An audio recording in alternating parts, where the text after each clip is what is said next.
attentive crew. iPets, having fun with you. You can be our friends, the fun will never end. Teaching you to draw and paint. Learning step by step with simple shapes and styles. Sharing out adventures and happy smiles. Climb aboard and let's get started. Art pets, we are the art pets.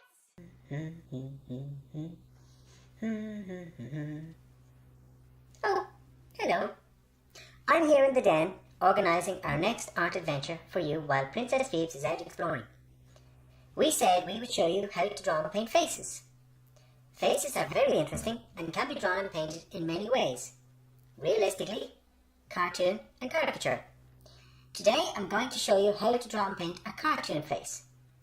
Cartoon faces are a simpler form than realistic, but they can have similar angles and expressions to help make them look three-dimensional. I'm going to show you how to get the 5 basic angles. Facing frontwards, facing sideways, looking up, looking down, and tilted. To make this easier, I will keep the same expression on each, and my little friend here, Styro, will help me by demonstrating as we go along. Here we have those 5 basic angles that I was talking about. Face on, side, down, up, and tilted. Now, I've drawn out some simple circles just to get us started, and as you can see, my circles are not exactly the same shape. I've purposely made them slightly uneven just to show you that. Cartoons are not about being perfect and exact. Obviously, if you're doing the same character over and over again, you would use the same shape on the face and the body, etc. But in this case, we're not necessarily trying to do that. So the idea is just to show you can be quite loose and free and not try to be too perfect. To give things a little bit of a speed up, I have marked out some of the points just to give us an understanding of what we're trying to do. And just to start with face on, we'll have a look at our photographs as Styro is going to help us. And when we look at the first one, the face on one, you can see that we have the circle of the face, and then I've drawn a cross down through the middle in a horizontal and vertical. So in a standing up and a lying down fashion, we have a line that crosses over the face. And in each of our faces, we're going to see how those lines change to help understand the angle that we're looking at. Now, regardless of where those lines are, the nose always crosses over where they meet. So the nose will always be placed where those 2 lines, the standing up vertical line and the lying down horizontal line, meet. The nose will always be on that. So in this one of the face on one with Styro, you can see that the nose is in the very centre of that, and the eyes are balanced on either side of that, and then the mouth. So let's just try that one first. So we'll go back into our drawing. You can see I've got my vertical pencil line and my horizontal pencil line. So the first thing I'm going to start with is the nose, and I'm going to put in the nose just like so. And I'm going to do my face is more like a sort of cartoon boy face, if you like, or cartoon man face rather than Styro. But that was just to give us an indication of what we're doing. So we have the nose. Then we start with the eye on the left-hand side. I'm going to do just a simple circle, and I'm going to put in the idea of the pupil and the iris. Then again, making sure that approximately the same width away from the centre line on the other side, I have a second circle just there. From there, simple eyebrows, 1, 2 above that. Now, from there, the mouth simply sits down about halfway across this line. So we'll take a semicircle that goes up. It's going to be a happy smiling face like so. We take a little bit of a crease line at the corner of the mouth to add to that feeling of laughter, and a slightly bigger one on the other side just to give a little bit of difference. And then I'm going to open the mouth a little just to add a little bit more fun, and it makes it look more playful. So you can see the mouth is open, and I'll put in the idea of a tongue into that space there. And I'll just fill in the background there in black just so you can see it. And what that also does is helps give a feeling of hollow depth into the idea of the head. So it gives a much more greater feeling of depth into it. Now, from there, I have not put in the ears, and you don't see them on Styro. So if we're going to add in the ears will always sit on either side of that centre line. So on the left hand side, I'm going to put a C, and into the middle of that C, I'm going to put an S, just to give a little bit of suggested detail inside the ear. On the other side, I'm going to do a reverse C, and again a reverse S, just to give a feeling of detail. And they were the 2 ears that we have.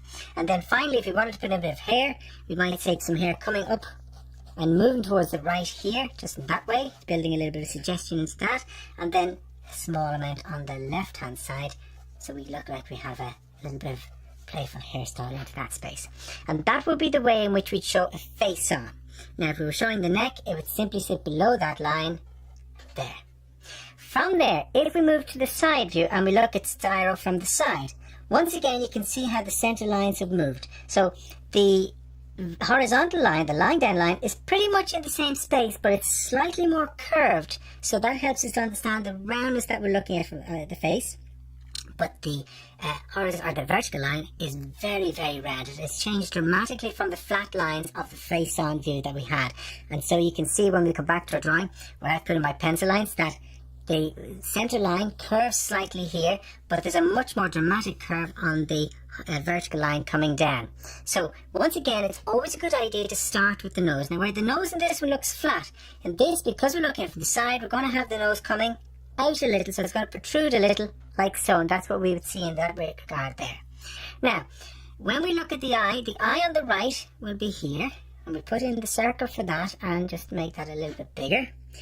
But the eye on the left, because it's closer to us, will look a little bit bigger, and this is what perspective dictates, that those things that are closer to us look a little bit bigger. So I'm making that eye just a little bit bigger, and I'm giving it a little bit more space out of that line to show the sense of balance.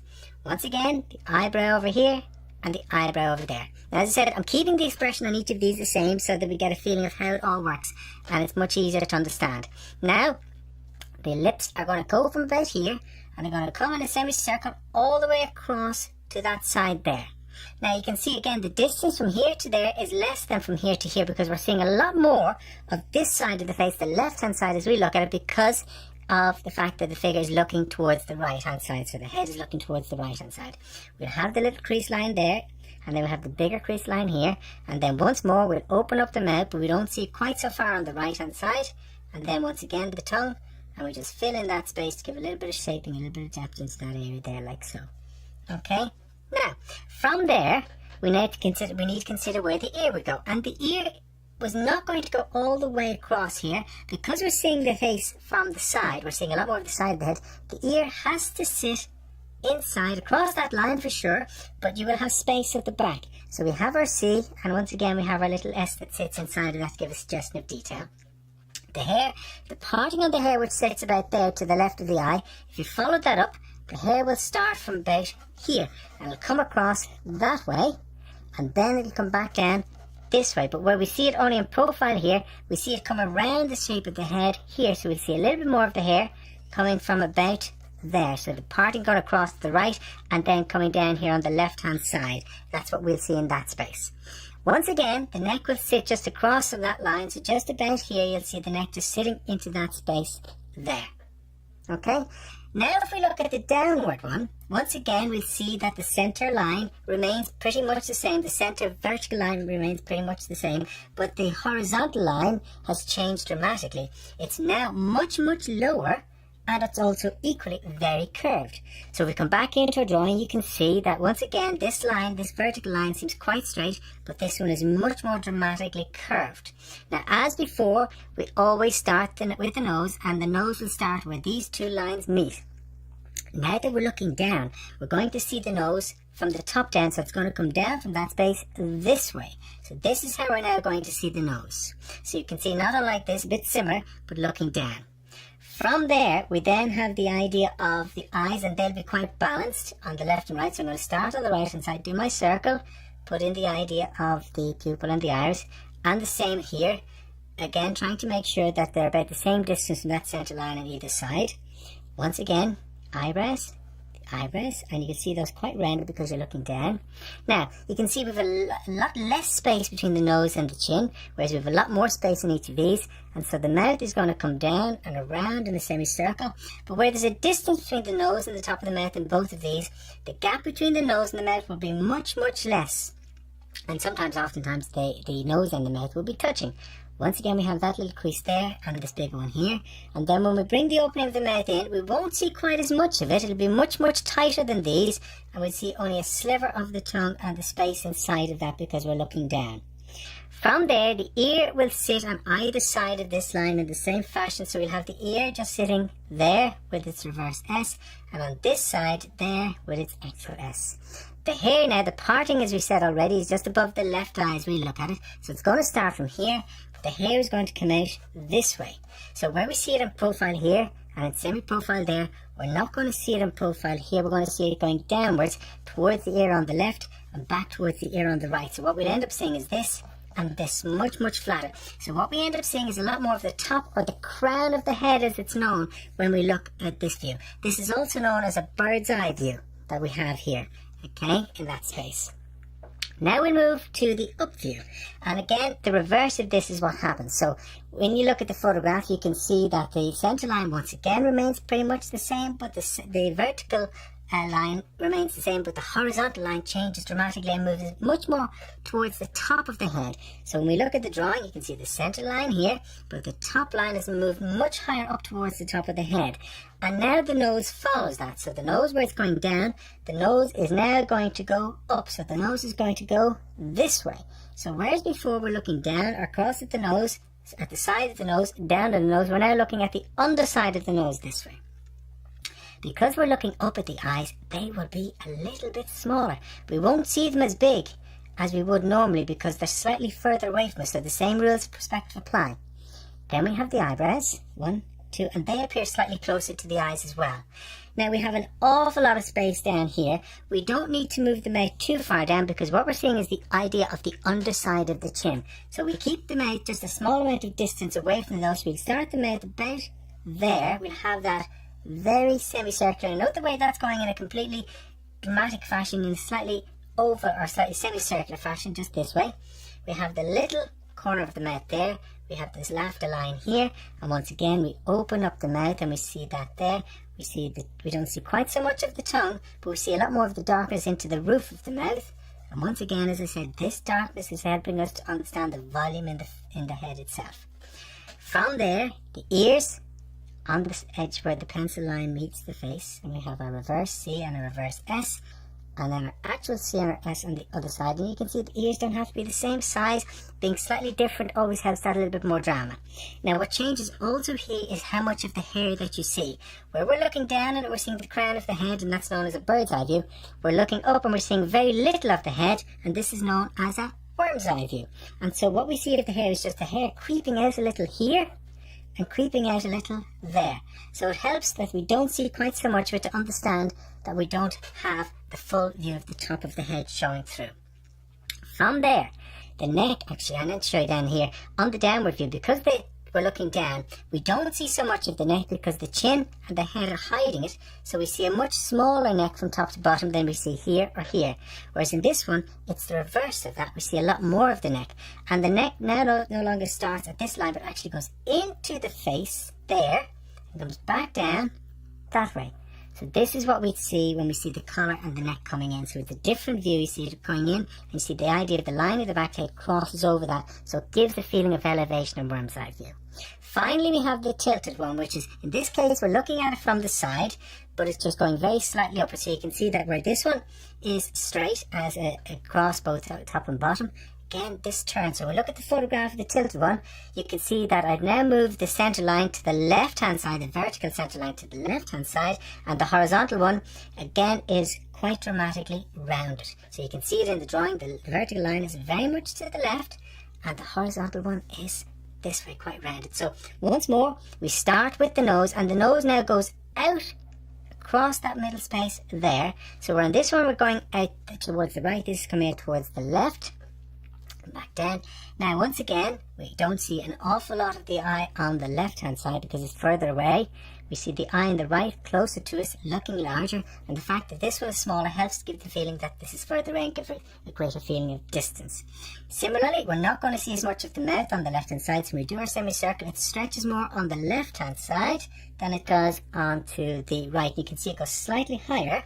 We don't see much of the laughter line there. We see the tilted line here more so than anything else. And then from there, the mouth, and once more, just a small amount of the tongue showing through. And once more, as per usual, fill in the background there. Now, where do you think we place the ear? Does it go all the way to here?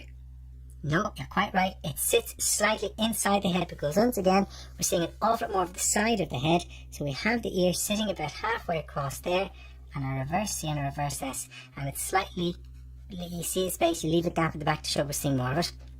And the hair in this case is coming back. The hair, as you can see, is brushed over, so we're seeing the hair coming back across this direction, and we really don't see much of the hair coming from the other side because it's hidden. So we can no longer see the ear on the other side, nor can we see the hair coming down. We simply see the hair coming back across this way. So whereas it stops there, stops there, stops there, it stops about here in this fashion. The neck in this case, in the same way as it starts at that line, is going to start from this line here and back across. And because it's tilted, once again we can allow it to go in just a small amount into the face or into the chin because it's lifted up a little. So we can have that going up this way, and we can have it even going this way or straight or slightly curved back downwards. And they are the 5 basic shapes, or angles rather, that you would use when you're using any sort of cartooning or animation. So face on, side, down, up, and tilted. Now I'm just going to take my rubber and we'll rub out the guidelines, let's say on this one here, and we'll just colour it in just to show you how it works. When you're doing this sort of cartooning, you can use it either with just black and white markers we have, or if you want to be a little bit more playful, add a little bit more drama, obviously adding in colour. And colouring in colouring pencils or watercolours or acrylics, any of these things work and work really well. In this situation, I'm going to use a little bit of colouring pencil. So I'm going to start with a little bit of flesh colour. Actually, I'm going to start with the eyes, and I'm going to take a blue, and I'm going to add just a little bit of blue on the outside of my iris, just to give a little bit, or onto the outside of my pupil, I should say, just give a little bit of colour into that space, just there. From there, taking my fleshy colour, I'm going to come in and using a hatching stroke, I'm going to just put in some of that through the face there and behind the hair, because I'm keeping the hair quite thin, so I don't want to leave too gappy a space in that area. I'm just working all the way around with this soft flesh colour, building in. As you can see, the hatching brings this in very, very easily. What I like about colouring pencils is they're great for this sort of thing, and they're really, really quick. You don't have to worry about mixing colours and mixing paints, so you can go straight in and you can get really nice effects, either with singular colours or mixing colours and playing with your colours, whichever you decide to do. Now, usually with cartoons, we don't normally put in lots of lights and shades. We tend to work in flat colours because the outline gives a lot more depth and strength to it. That said, if you want to add in little bits of shadow, of course you can. So for example, we could take a slightly darker pinky colour and I could put in a little bit of shadow onto the nose, for example, just here. Just a small amount into that space, and just underneath the nose let a little bit of shadow to give that a little bit of a lift into that area. I can come back in and blend it if it's too harsh, once again with the flesh colour, because the colouring pencils are great for blending, and give that a little bit of shadow in that space. You can see it starts to pick up a little bit more depth. Similarly, given that the light's coming from the left, we can give the impression that there's a little bit of light coming in from the left hand side, so we just put a little bit of shadow coming in on the right hand side of the face there, and also down along the side of the neck if we wish to. And it can help just to convey a little bit more shaping. And once more, go back over that with my fleshy colour to give it a little bit more softness and a little bit more gentleness into that space, so it just graduates the colour so it's not too harsh. Outside of that then, I can take a little bit of brown maybe for the hair, just come in and just go back over my markers, just build in a little bit of brown lining there, and also here, just to give the impression of a little bit of shaping and forming. And now a little bit of red for the tongue, just in there. And of course you can use that little bit of red, you can bring in into the cheeks that little bit of colour if you wish, just a bit of cross hatching this way, and then back in the opposite direction to give a little colour into that. Similarly, if you wanted to give a little bit of expression, you could make the ears a little bit redder as well, because it adds a little bit more drama, a little bit more playfulness to it. But of course, who said that the face skinning has to be a fleshy colour? It can be any colour. So let's say you decided you wanted to make it a little bit more different or unusual. So we'll take this flesh, or this head here, and why don't we do it in green? So I'm going to take a light green, just very carefully around the eyes, because I want to keep the point of the eyes, and build in a little bit of colour there. So I'm going to do a green face with yellow hair, because who said cartoons or faces had to be just one colour? So I'm going to put a little bit of green across here, add it in there like so, just build in, nothing too heavy handed. Now obviously if I want to get more depth in my colour, I just lean a bit heavier, and then from there I'm going to take a little bit of my yellow, a little bit of a warm yellow. I'm going to use that for the hair this way, as much as we see, give a little bit more of a playful idea to it. Once again, the idea of the red tongue maybe, just for a little bit of difference. A little bit of colour in there, maybe a little bit of red on the cheeks if I wanted to, or even a little bit of a bluey colour would work very well in that, or a touch of violet. Any of those colours would work. So if I take a little bit of my blue, see it here, I can put a little bit of blue into the cheeks there, and again cross-hatch with colour onto the idea of the nose, or the ear rather. A little bit of shadow here, a little bit of shadow there, onto the nose. Want to make it stand out a little bit more, or even again the red across the green on the nose can make the nose a little bit more playful and dramatic. So there's lots of different things you can do if you want to give a little bit more drama or a little bit more playfulness to your characters. The only thing you're limited by when you're drawing cartoons, as with anything, but particularly cartoons, is your imagination. So whatever your imagination can think of in terms of the shapes or the colours or the expressions, you can do. Now, can you see the difference using the cross lines makes and how helpful they are? Using these in your drawings will help you to understand these different angles. Practice these few drawings, and in our next video we will show you how to draw some expressions such as happy, sad, shy, grumpy, angry and funny, and so on. Until then, have lots of fun and we'll see you soon. Bye! Oh, here's a challenge. Can you take a line for a walk and draw a face without taking your pencil or marker off the page? Go to our challenge playlist and watch me do it, and then try it for yourself. Bye!